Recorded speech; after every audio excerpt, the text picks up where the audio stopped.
Hi folks, welcome back to our channel, to our subscribers, and for all those of you who are new here, I'm Natalia. And I'm Stepa. Welcome. As some of you may know from our previous videos, we have been traveling in Mexico for 4 months while working. It was during Canadian winter and we have been to many interesting places. While we were in Mexico, we really wanted to see different sides of the country.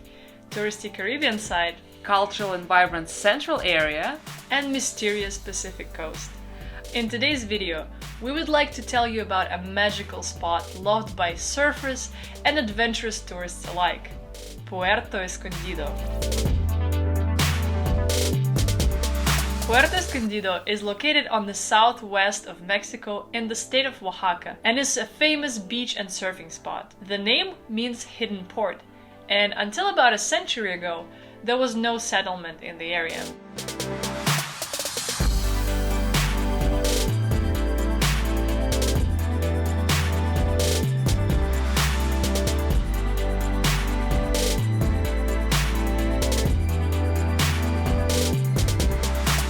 The climate in Puerto Escondido is tropical and it's hot all year round. The best time to visit is between December and April. It's a dry period and it allows you to skip hurricane season, which is usually between June and November. People from Mexico City like going to Puerto Escondido as a weekend getaway. Some prefer to drive, but it might take more than 10 hours. The route goes through not the safest area of Mexico, and it's better to be safe and vigilant. Puerto Escondido has its own international airport, which is conveniently located only 20 minutes away from the main beaches.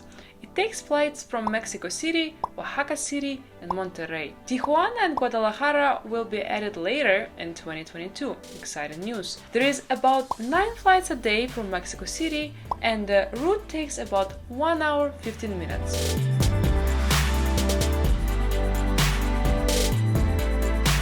Prior to Puerto Escondido, we were staying in a small coastal village called Zipolite.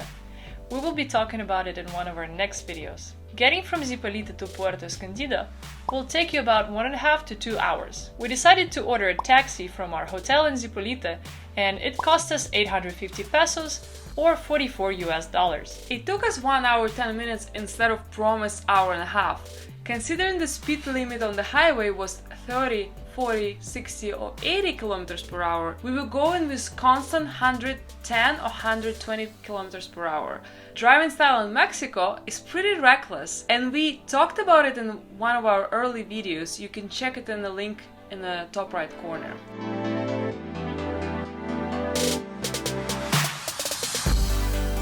Alternatively, we could have gone from Zipolite to a town called San Antonio by a taxi and take a colectivo from a stop near Ojo convenience store. Colectivo price would have been cheaper, but we didn't choose this option because we had a big suitcase with us. If anyone went to Puerto Escondido on a colectivo, please let us know down in the comments below about your experience, price, and duration of the drive. Did you like it or did you hate it?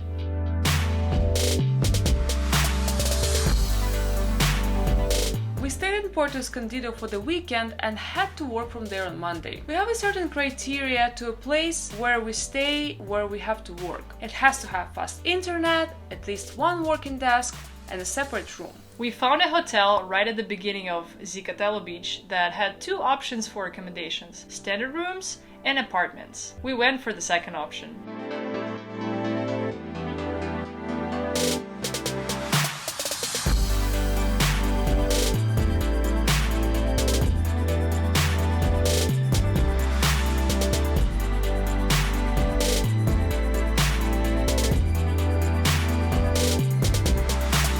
Unfortunately, Puerto Escondido is not famous for the fast internet, and our hotel internet speed was barely enough to have one-on-one call with the video on. We managed to work through the day because thankfully it was just a light day. Yes, even when we were trying to find accommodation here, I messaged several Airbnb hosts and they were very shady about disclosing internet speed in their apartments. The best I could get out of them was, "You will not find any other Wi-Fi faster than mine." For this reason, we decided to only stay for a couple of days instead of the whole work week. And for this very reason, We were also researching coworking spaces in the area. We found several coworking spaces along Playa Zicatela and went to see what they look like on Saturday.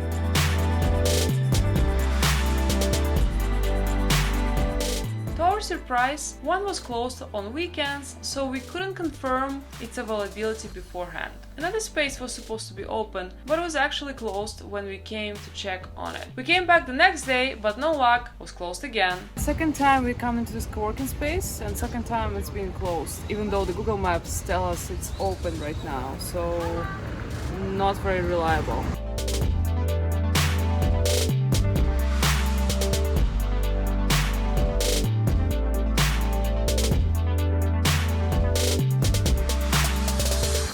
As we were walking along the beach, we noticed a nice surfing cafe called Selena. We've heard about it before, and one of our friends is actually currently traveling and staying in one of the locations of Selena. Selena is a hostel that provides accommodation, shared workspace, and local experiences to modern travelers like digital nomads, backpackers, surfers, you name it.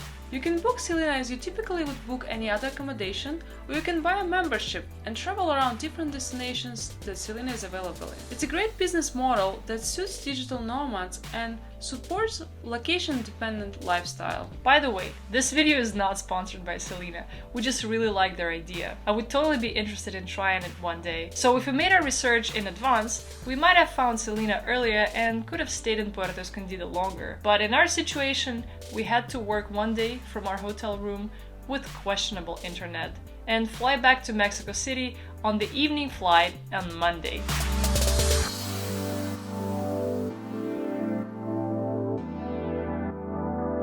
Okay, enough about work.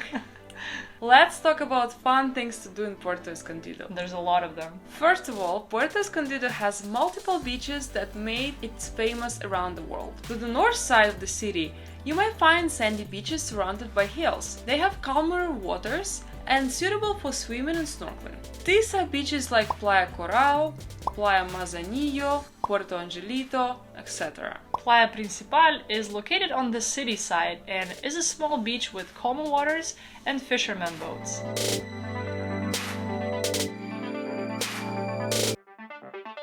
Playa Zicatela, on the other hand, is the large beach with strong waves.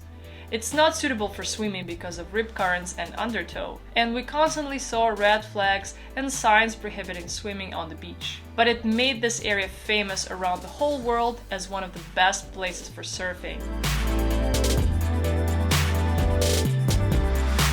The best time for surfing is considered to be between late April and September. That's when the ocean has the most consistent waves. Another fun activity would be body surfing.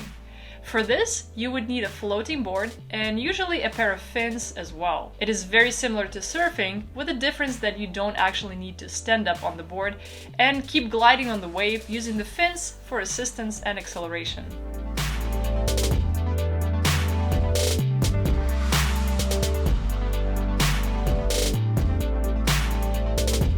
We also saw people skydiving with parachutes that landed right on the beach. It must be a spectacular view on the coast from the skies. Yeah, I wish I could see that, but I'm scared of flying.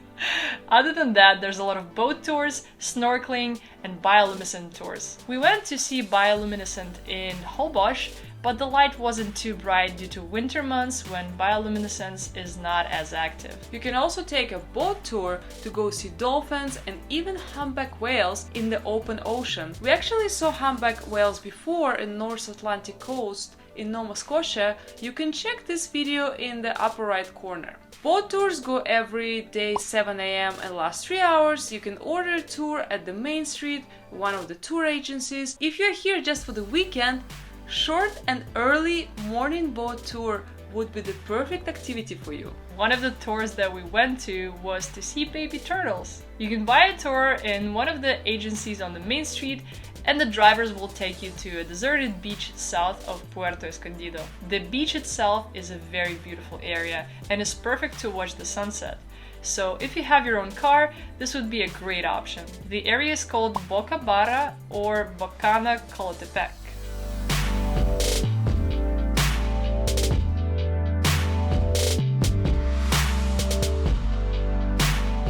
This was an eco farm where you can release newborn sea turtles into the ocean. Each person was given 2 baby turtles that they were responsible for and had to release into their natural habitat.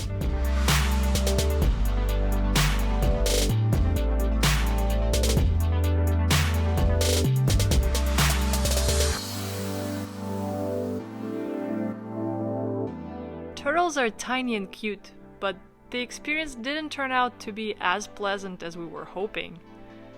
To find out more about what happened, subscribe to our channel and click notification bell so that you don't miss our next video. We only stayed in Puerto Escondido for a couple of days, so maybe we didn't have a chance to see many interesting places, in terms of food of course. The places that we saw visited were quite typical to tourist areas in Cancun. Maybe not taken to that extreme, but we only found few places that were interesting and unique.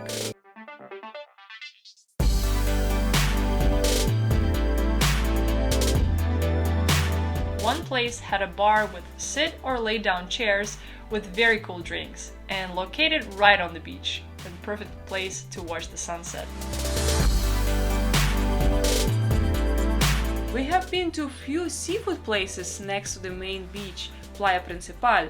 They were great with fresh and decent meals, but nothing outstanding and definitely much more pricey compared to Zipolite. We saw one very interesting street food market right on the main pedestrian walkway, which was actually most interesting and seemed unique, with very friendly people working there.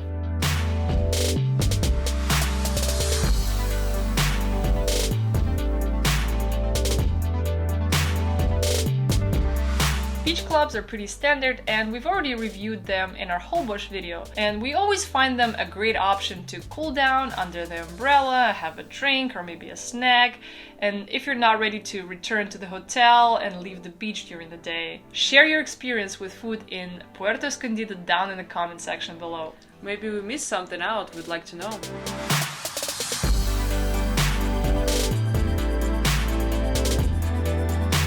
Pacific Coast is rich on spectacular ocean sunsets, one better than the other. Here are some of the spots we recommend. Playa Principal, close to the city, the sun will go behind the hill.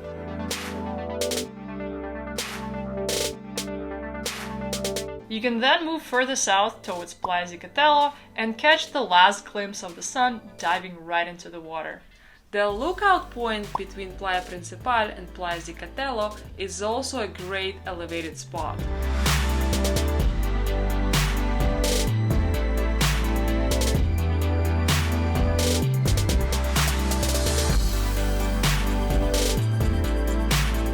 If you like privacy and want to avoid crowds, Boca Barra could be a great option for you.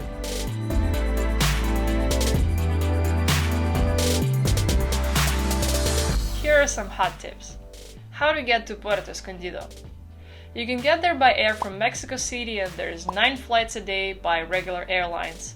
Or you can get there from Oaxaca City by a small off-grid airline called Air Tucán. You can get there by land using a taxi from Zipolite or Huatulco or any nearby city, or you can use a colectivo for that. Please let us know in the comments below if there's another way to get to Puerto Escondido that we haven't mentioned. You can also drive, but we don't really recommend driving because this is not the safest area of Mexico and you should not drive at night. And also consider using tolled roads. Where to live in Puerto Escondido? We recommend staying along the shoreline because everything is close to the beach and there's a lot of attractions like restaurants and clubs and gyms. Get an apartment or stay in a hostel like Selena, where you can also have a dedicated workspace. In terms of swimming, Playa Zicatela is a beautiful beach, but it also has a lot of red flags along the water and it's not recommended for swimmers. It's a great location for surfers, but swimming is not safe because of rip currents and undertow. For leisure swimming, you should consider other beaches that are located to the north of the city,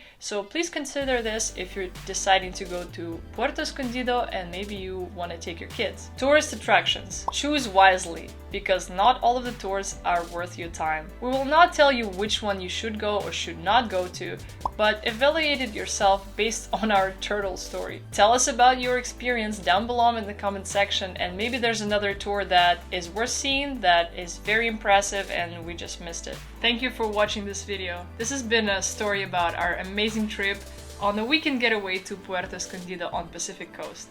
Please let us know in the comment section below what we've missed, what is worth seeing, what is the best time to go, and tell us some fun stories from your experience. Thank you for watching. Till next time. Till next time.